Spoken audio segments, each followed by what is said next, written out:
Hey, this is JT, and welcome to another episode of Life at Bethel, the good, the bad, and the ugly. This episode will deal with what's known as Family Night. Family Night is nothing more than a variety show where members of the Bethel family who have talents and skills, they will do a little comedy show, experiences, and playing various instruments. And in order to be on Family Night, you have to audition. So there's a committee of those who will be serving on the Family Night committee. And what they will do is they will review whether or not they think that your act is a good act, whether they think it will fit in. And so once that's done, the individuals are selected, then they have rehearsal. And then a date is assigned, and they finally make an announcement to the Bethel family. Coming Saturday night, we'll be in the Kingdom Hall having Family Night. For those who can make it into the Kingdom Hall, because it's normally packed. You get in, all the older Bethelites, senior Bethelites, as we used to say, the Bethel heavies, they get all the seats up front. The rest of us, we either will stand around the wall or we'll go into some of the overflow dining rooms. And so I remember my first family night, pretty basic. The MC comes on the stage, welcomes all the Bethel family. And then he says, first act. And he may invite a couple down. We're going to listen to the brother and sister Betty and Frank Johnson. And they'll come onto the stage and they'll ask the question, so Sister Johnson, tell us about your Bethel career. And she'll start off with some unusual story many times. I was studying when I was 5. I was in field service when I was 6. I was a regular pioneer by the time I was 8. And so you just have all these basically bios. And of course, you move on to the next one. And so this is basically the way it goes. Well, my second year for Family Night, it was a little different. In fact, when we walked into the Kingdom Hall, we noticed that there was like a little platform over on the side of the stage. And it was built up high with a little curtain on it. And we're standing around, we're waiting, and then the program starts.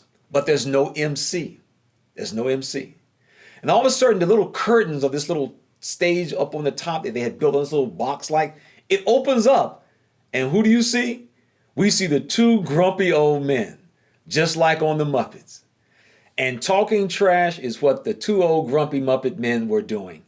And they were just taking pot shots at people, even the governing body. One of the members of the governing body during that time, his name was Theodore Jarris. Everybody at Bethel knew Theodore Jarris was always serious. This man rarely ever smiled. And sure enough, that night, he was not smiling. And so the grumpy old men were taking pot shots.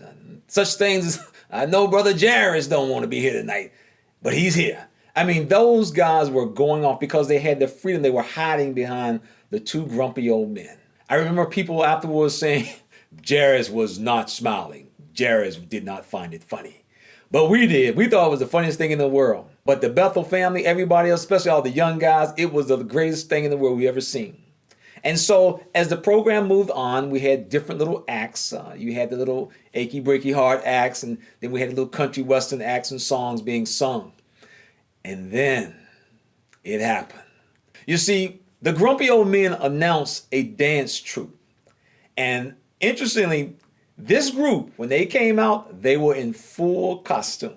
And they walked out on stage and they were dressed just like the Lockers. And they came out with the candy cane socks, the shoes, the bib overalls like Rerun, the little hats, and they took their position on stage. And you might be saying, well, who was the Lockers? Well, the Lockers were a dance troupe from the 70s. They was often found on Soul Train, a television show back in the day. And as you looked around the Kingdom Hall, you could this is going to be on, this is going to be on. And sure enough, the grumpy old men announced, here we go. And then the music started. And the music was Herbie Hancock's The Rockets. And it was the most hilarious thing you'd ever seen. You could see the older Bethelites down front oh, Jehovah, he gonna destroy us tonight. It was on. And they did the entire routine. And yes, for so many of the African-American brothers, one of the things that we knew this year, there was definitely a real brother on the committee to let this pass through. If you go to Google and look up Lockers, you will see the entire dance step that these guys perform. Yes, right on a Kingdom Hall stage. over their head was the year's text. Yes, this was my introduction to family night for the second year. And so the next year, everybody wanted to come to the family night. I mean, you couldn't even get into the Kingdom Hall because everybody wanted to see what this program was going to be like the next year. And boy, we found out. The opening act, there were no Muppets. There was no Muppets talking trash. There was an MC. There was an older brother who was the MC. And he introduced the first act, and I'll never forget it. It was a sister who came out there, and she played the harp.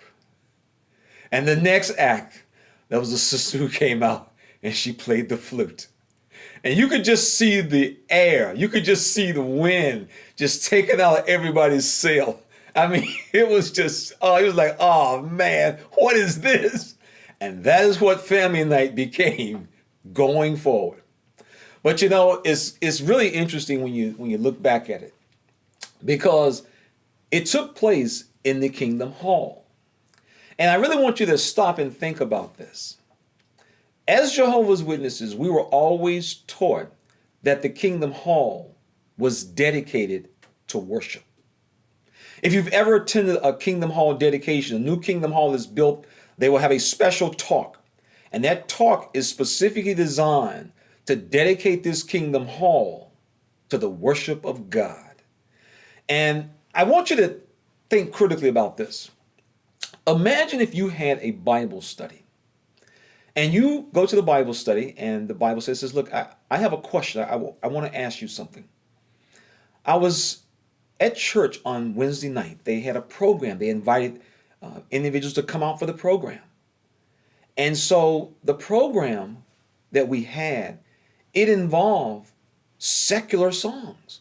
These weren't gospel songs. These weren't Christian songs. These were secular songs. And people were dancing up in the pulpit. You know, what do you think of that? You know, the church is supposed to be the house of God. Now, if you were having a Bible study who asked you that question, what do you think the average Jehovah's Witness would tell their Bible study who is talking about these types of activities that were taking place in their church, up in the pulpit? Well, we know what the average Jehovah's Witness would probably say. They would talk about, is this a place that such activities should be carried on? But isn't it interesting that at the Kingdom Hall, we were told, all of us were told, that the Kingdom Hall is a place of worship. And yet, if a couple wanted to use the Kingdom Hall to get married in, one of the things the elders would want to know, what type of music will you be playing inside this place of worship? And if you wanted to come in with some jazz or something, that will not be permitted. The elders would not allow you to have that type of music. Instead, it would have to be some type of kingdom melodies, as they were. Why? Because this is a place of worship. That's what you and I would be told if we were putting on a wedding. And now here we see that the society, they can suspend that. In fact, many of you saw what happens typically during the time of the international conventions. They turn the Kingdom Hall into basically a dance club. Well, you will have people on stage singing and dancing to what is nothing more than worldly music. And why? Because the society can suspend God's standards at that time. Yet, we would not allow a Bible study to tell us that this was appropriate activities in their church. We would try to point out to them, this is not what you would want to be doing in the house of God. And yet, at the Kingdom Hall, this is what takes place. We've seen the videos during the times of the international conventions. And when I was at Bethel, as you look back now, here's a Kingdom Hall. And basically, you're putting on a show in the house of God. The society can suspend the standards and requirements of God whenever they want to. Imagine a body of elders who decided to put on a variety show at the Kingdom Hall, just like they do at Bethel. They would probably be removed. You see, the society operates on so many levels, on double standards. We can do this, but you can't do this. You see, as I look back at a lot of the things that took place at Bethel, I can see why they often would tell you, don't mention these things on the outside.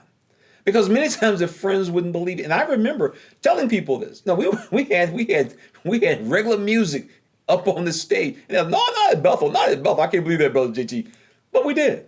And this is because witnesses are so conditioned for a certain standard. And so when they hear something that takes place that they're totally unfamiliar with, they find it very, very difficult to accept.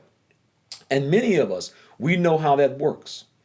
Oftentimes, when you present a Jehovah's Witness with information that they're not personally familiar with, the first thing that they do is reject it.